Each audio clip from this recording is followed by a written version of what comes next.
Welcome back to the vlog. We are back home at Orange City Racing and Card Club, returning from our Tampa trip where we were able to grind back from a huge hole and book a very small loss. So we've come back home now to play some cards. I went off and did some physical therapy before this. Then I went and ate some convenience store pizza. That's good for your body. So my body feels like Play-Doh, except for my stomach, which feels like a meteor shower. I'm tired. I'm kind of out of it. I think I'm checking off every single sign that you're not supposed to be playing poker when you feel like this. But I'm going to go in, splash some water on my face, slap my cheeks, and get to some poker action. Let's get to it. In this first hand, there's an under the gun straddle to $5. We're in the button and we look down at Jack 9 offsuit. Recently, I have become a real fan of the hands Jack 8 and Jack 9 for some reason. We get one caller of the straddle before I decide to go ahead and put in the squeeze, and I raise to $15. Obviously, that's not a very good amount when trying to make a squeeze. I probably should have raised to something like 25 if I were looking to take down the pot there, but I didn't. I raised to $15. The straddler calls, as does the original caller, and so we're off to a flop three ways. The flop is ace deuce 4 with 2 hearts. The action checks to me, and I decide to go ahead and continue my story, and I lead out for $40. However, neither player is buying whatever story it is I'm trying to tell, and they both call, so we're off to a turn three ways. The turn is a 6 of hearts, bringing in the front door flush, and the first player to act immediately shoves his stack in, about $148. Don't think there's any reason for me to go ahead and continue telling my story, so I go ahead and let this one go. My other opponent lets it go as well, and this guy will take this pot down. I add on for 50 more bucks, off to the next hand. Spoiler alert, that's the last hand I'm going to lose for a while. So buckle up, it's going to be a wild one. We're in middle position now. We look down at ace queen offsuit. There's another under the gun straddle to $5. There's one caller before I raise to $15. There ends up being 4 callers to my raise, so we're off to a flop 5 ways. The flop is 8-10 queen with 2 hearts, so I've flopped top pair and a backdoor flush draw. Given this is a very wet and dynamic board, I want to make sure I charge my opponents to continue on this board. So when the action gets to me, I bet for $35. I get 2 callers, so we're off to see a turn 3 ways. The turn card is a 6 of hearts. It completes the front door flush, but I have the queen of hearts in my hand, so I'm redrawing to a really good flush, and I still have top pair. I'm first to act, and so I decide to go ahead and shove my stack in, $135. Both opponents end up folding pretty quickly, so we're scooping a pot in our direction. In the next hand, we're in the button, we look down at king 10 offsuit. There's 2 callers before I bump the action up to $10. I've noticed that this is a very action-filled table, and I feel that I have really good implied odds that if I can hit my hand, I'm going to get paid off by one or more opponents, so I don't want to force too many people out of the pot, so that's why I raised to $10. I get the small blind to call me and the cutoff to call as well, so we're off to see a flop 3 ways. The flop is king 6-8 with 2 hearts, and the action checks to me. I lead out here for $15, the small blind folds, and the cutoff then check raises to $45. I'm kind of thinking about what to do. Of course I want to call, but I'm thinking more about what my action is going to be on the turn. And I pretty much figure that any non-heart turn, I'm probably going to go ahead and get all of my money in there. I do have to be a little bit weary about him flopping a set, but if that's the case, it's just kind of a cooler situation. So I make the call here, planning to fire on any non-heart turn. I get my wish, I get a non-heart turn. It's the 10 of diamonds, giving us top 2 pair. My opponent leads out for $50, and so I go ahead and reshove my stack, $200 effective. My opponent takes no time before tossing in the call, so I ask if he has a set, and he shakes his head no, so not knowing what I'm up against, we're off to the river. The river is a 3 of clubs, I table my hand, and he mucks his. So we're scooping another pot in our direction. There's a button straddle to $5, and we're in the small blind, and we look down at Jack 10 offsuit. Jack 10 seemed to be one of the favorites here at this table. A lot of the players were talking about it. The guy to my left apparently had been playing it a lot and had been winning with it, so I figure why not give it a shot? I'll play it out of position. I bump it up to $15. A very splashy middle position player calls, and the button straddler calls as well, so we're off to a flop 3 ways out of position. The flop is Jack Queen 8 with 2 clubs, so I flop middle pair, an inside straight draw, and a backdoor flush draw. I go ahead and lead for $25. The splashy middle position player goes ahead and rips his stack all in, $87 total. The button folds, and I'm put in a situation where I'm not necessarily crazy about my hand. I'm really worried about being behind or maybe even possibly drawing to a chop with the straight. But Jack 10 has been a favorite at this table, and I think it's probably just a little bit too tight to fold. So I go ahead and I toss in the call. We are off to a turn. The turn is a 6 of hearts. It's a pretty safe card. The river, however, is a queen, putting 2 queens on the board. I don't think I'm good here, but my opponent is very, very hesitant to show his hand. However, I've had a really bad habit lately of tabling my hand when I don't necessarily have to, and I want to pick up some information from this player because he's playing so many pots. So I sit there patiently and I wait, and he's hesitant, and he stalls, but he finally flips over King 10 for the miss straight. I'm glad I waited and that I made him provide that information to me, and once again, we are scooping another pot in our direction. So at this point, I've only been playing for about an hour. It's only about 4 o'clock, and I'm already up $300. And I won't lie, there was a small part of me that thought about leaving. I had booked a pretty decent win, and after my Hard Rock session, which was a total grind fest, and a session that I had come back later on that week and played at Orange City, where I went up and then got my money in on a hand where I was ahead, but ended up losing, and it cost me just about everything. I had a very grindy 7-hour session in Orange City to win $25. So it was just kind of nice to have a win booked under my belt and to do so in about 60 or 70 minutes. The problem was I didn't want to drive back to Orlando through rush hour traffic. So I decided to go ahead and stick around and play with some more hands and see what develops. We're in Under the Gun +1, and we look down at Jack 7 offsuit. I'm feeling a little bit splashy, so I go ahead and raise the pot up to $10. I get 2 callers, and so we're off to see a flop 3 ways. The flop is Jack 4-6 Rainbow. It checks to middle position, and he decides to go ahead and lead out for $15. The late position player calls, and this is where I decided to go ahead and test the strength of my hand, and so I put in a raise to $40. Apparently my hand isn't that strong though, because both players call, so we're off to see a turn. The turn's a pretty good one. It's a 7 of diamonds. And so the action checks to me, and I'm deciding this is where I want to go ahead and get people's stacks in. So I'm assembling a bet of $200.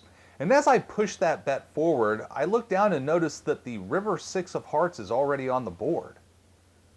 And so I asked the dealer, how is the river out? I haven't acted yet. And one of the other players spoke up and said, yeah, what's going on? And apparently the dealer didn't realize I was in the hand. Even though my cards are out in front of my stack with a card protector on them, and my hands weren't covering them because I was assembling a bet.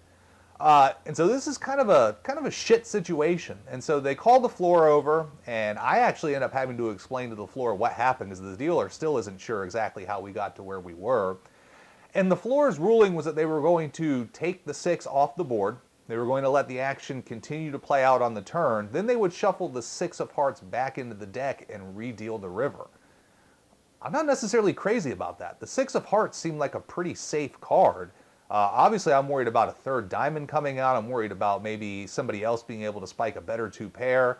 It's a really, really messy situation, and I'm kind of flustered, but I'm not going to take my bet back. The bet stands at $200 on the turn, and both players end up folding. So I'm kind of curious if I missed out on some value there, especially because the middle player really looked like he was contemplating a call when he saw that river card come out.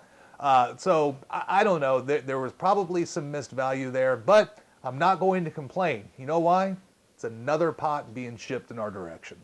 There is a button straddled to $5, and we are in the small blind, and we look down at Ace King offsuit. I bumped the action up to $16, and only the button straddler calls, so we're off to a flop out of position with Ace King heads up. The flop is Jack Queen 6. I check my action over to the button, who checks behind, so we're off to see a turn. The turn is an ace of spades, so it gives me top pair. King 10 got there, but I'm not going to slow down for that. I lead out for $15, and the button calls, so we're off to see a river. River's a pretty good card. It's the ace of clubs. I decided to go ahead and check my action over, hoping to induce a bluff, hoping he'll represent the ace, but he doesn't. He checks back. I table my hand, and he mucks, so we're good, scooping another pot our way. In a hand that I'm not necessarily proud of, we're on the button, and we look down at Queen 5 of spades. There's 2 callers, and I decide to go ahead and limp, and there's problem number 1. I should never be limping on the button, and I should probably never be limping with suited cards, but that's what I do. I limp. The small blind limps as well, and then the big blind bumps it up to $15. Here's mistake number 2. I could probably get out of this hand now. I've only invested $2, but I am in position and I am suited, so I make the call. I'm the only caller, and so we're off to a flop 3 ways. The flop is a really good one. Jack 7-4 with all spades. And my plan on this hand was to hope to hit a flop exactly like this one and drill away on it, and if I didn't, just go ahead and muck my hand and be out $15, but I have absolutely crushed this flop. The big blind leads out for $15. He only has about another 60 or so behind him, so I'm looking to get all the money in right now. So I go ahead and I bump the action up to $60. The big blind does exactly what I was hoping he would do. He reshoves for his whole stack, $74, and I snap him off, so we're off to a turn and a river. The turn and the river don't improve him in any way, and I tell him I have a flush, and I flip over my hand, and he flips over pocket queens, to which I exclaim, wow, I'm embarrassed. And he was a really nice guy, and he tapped the table, and he gave me a thumbs up, and I said, no thumbs up. This was really embarrassing. Nice hand. But embarrassing or not, it's another pot that's being shipped in our direction. We're in the cutoff now. We look down at Queen Jack offsuit.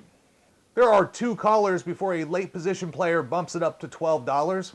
I go ahead and call, as do the 2 original limpers, so we're off to a flop 4 ways. The flop is Ace Queen 7 all spades. I have the Jack of spades in my hand, so all things considered, not a terrible flop. It checks to the original raiser, who bets $25. I'm the only caller, and so we're off to see a turn heads up. The turn's a 4 of hearts, so that doesn't change anything. The original raiser leads out again for $25, and this is where I decide that that's not going to be enough money. I want to get more chips in with my middle pair and flush draw. So I bump the action up to $90. But whatever my opponent was holding wasn't good enough, and he pretty quickly lets his hand go. Another pot being sent in our direction. In the very next hand, we look down at King Queen offsuit. I bump the action up to $16, and I get 2 callers, so we're off to see a flop 3 ways. The flop is King 7-4 with 2 diamonds. The action checks over to me, and I decide to go ahead and overbet this pot. I bet $60, trying to make it look like a bluff, but every time I do this, it doesn't seem to work. Both opponents get out of the way, and we take this one down. There's another button straddle to $5. We're under the gun this time, and we look down at pocket jacks. Both blinds call the $5 before I decide to go ahead and bump the action up to $30. I'm happy taking the dead money that's in the pot right now, or we can thin the field and play this hand probably out of position. Only the big blind player to my right calls, so we're actually going off to a flop in position. The flop is Ace 10-4, and the big blind checks his action over to me. I decide to go ahead and check and evaluate a turn, so we're off to the turn. The turn is another ace. I actually think this is a pretty good card. This is probably going to hit my range as the pre-flop raiser more than it's going to hit his as the pre-flop caller, especially in the big blind. I think his range is a little bit bigger, so this is probably actually a pretty good card for me to bluff on. The action checks to me and I lead out for $55. He thinks about it, but then he lets his hand go. So I guess my bet worked, and we're scooping this pot. Our stack is getting nice and healthy, and so I'm starting to loosen up a little bit and play some more hands I normally wouldn't play. Here's an example of one of those hands. We're on the button and we look down at Queen 5 of hearts. There are 3 callers before I decide to push the action to $16. The small blind calls, the big blind calls, and the original 2 limpers call. So maybe they have also realized that I'm loosening up and playing more hands than I normally play. We're off to a flop 5 ways. The flop is really interesting. It's Queen 6-7 with 2 hearts. So I've flopped top pair, and I've flopped a flush draw. The action checks over to me, and I lead out here for $35. Looking back, I think that's way too small of a size, but that's the size that I made it, $35. The big blind is my only caller, so we're off to see a turn. The turn is a 3 of clubs. So now I've picked up an inside straight draw to go along with my flush draw and top pair. It's like the ultimate combo draw. I don't think I've ever had this many combinations in one hand. I check and my opponent shoves his stack in for $124. And with top pair and an inside straight draw and a flush draw, I just think that my hand is way too strong to fold here. I'm getting about 3-1 on a call, so I'm getting really good pot odds to call. So I go ahead and pretty quickly end up making the call, and we're off to see a river. The river is oh so spicy. It's the King of Hearts. And so I announce flush and I table my hand, and my opponent disgustedly flips over pocket sevens for the flopped set. So I don't really think there's much he could have done that would have changed this hand. Chances are if he had made his move on the flop, I'm probably still getting my money in with the way that I was running even before the inside straight draw. Just kind of an unfortunate situation for him, but a very fortunate situation for me as we scoop another pot in our direction. We're in the cutoff now. We look down at Queen 10 suited. There's 2 callers before I bump the action up to $16. I don't think I'm getting very much respect on my raises anymore because 3 people call, so we're off to a flop 4 ways. The flop is Queen 5-4 with 2 clubs. I lead out for $25. It folds around to a middle position player who shoves his stack all in $124. It folds back around to me. I'm not crazy about this situation. I don't really want to call this off, but I think I kind of have to. So I tell him I'm only doing this because I'm running like God, and I toss in the call, so we're off to see a run out. The turn's a pretty safe card. It's another 5 to pair the board. The river is not as good of a card though. It's a king. So my opponent does not want to show his hand, but again I called his all in and I'm trying to get better about not acting out of turn. So I wait and he doesn't show and he doesn't show and he says I missed. So I finally flip over my hand. He looks at it, doesn't look very happy about it, but then mucks his hand and takes off. So I think you're getting used to me saying this. It's another pot being scooped in our direction. As if the action hasn't been crazy enough, this time we're in the button and we look down at Jack 8 offsuit. I mentioned earlier in the vlog that I'm really starting to enjoy playing Jack 8 and Jack 9, so I'm definitely going to play this hand from the button. There are 3 limpers before it gets to me and I bump the action up to $15. I probably should have bumped it up to closer to $20 or $25, but the action stands at $15. The 2 players directly to my right call. Both have been very splashy, especially the woman in late position number 1. She's been calling off a lot of people light, been playing a lot of hands, and then made the declaration at the table, oh, this is the first time I've ever played poker while shuffling chips. So, sorry, you're no Jennifer Tilly. You're not going to win an acting award for this one. But I'm in the hand with her, and the guy directly to my right. We're off to see a flop 3 ways. The flop is very interesting. It's Jack 10-8 with 2 diamonds.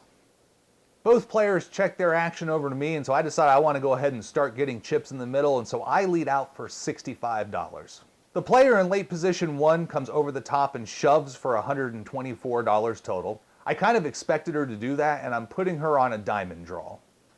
The cutoff to my right shoves for less, so they're both all in. I don't have a diamond in my hand, which worries me because I have no redraw equity, but it probably just increases the chances that one, if not both of them, are on some sort of diamond draw. I've got 2 pair, and I figure all I need to do is fade a diamond or probably face cards, and I think I should be good here. So running the way I am, there's really no other move but to go ahead and snap this off, so that's what I do. I make the call, and we're off to see a turn. The turn is the worst card ever invented in poker history. It's the 4 of diamonds, bringing in the front door flush. And I noticed late position 1, when that card comes out, she kind of sits up a little bit as if she likes that card. So I think I'm in a lot of trouble right now. I could really use one of the last 2 jacks or one of the last 2 8s in the deck to boat up and scoop this pot. The river is a 4th diamond. It's the 8 of diamonds. And so I'm very happy to see this card. I announce 8's full and table my hand, and both of my opponents look disgusted. Late position 1 mucks her hand, as does late position 2, so we are scooping another pot where? In our direction. After that hand, I've run my stack up to just over $1,400 on a $250 buy-in. I am up buckets and buckets of cash, and this is where I decided to go ahead and take my lead. Except I look at my watch, and it's only 5:45. I've been playing for less than 3 hours and there's still a ton of traffic out on the road. So I think I'm just going to have to stick around and play some more cards. This is where I'm going to take a break and end this vlog. I'll have part 2 for you out here in the next couple days where we'll finish up this wild session and see if I can hold on to this money. If you've enjoyed this content, please make sure you drop a like and subscribe to the channel. It will help the algorithm get this content out to other people who may enjoy it. And stay tuned for part 2 of this crazy, crazy session. If you enjoyed this video, please make sure to drop a like and subscribe to the channel for more poker content. And you can follow me on Instagram at 7cardflushpoker.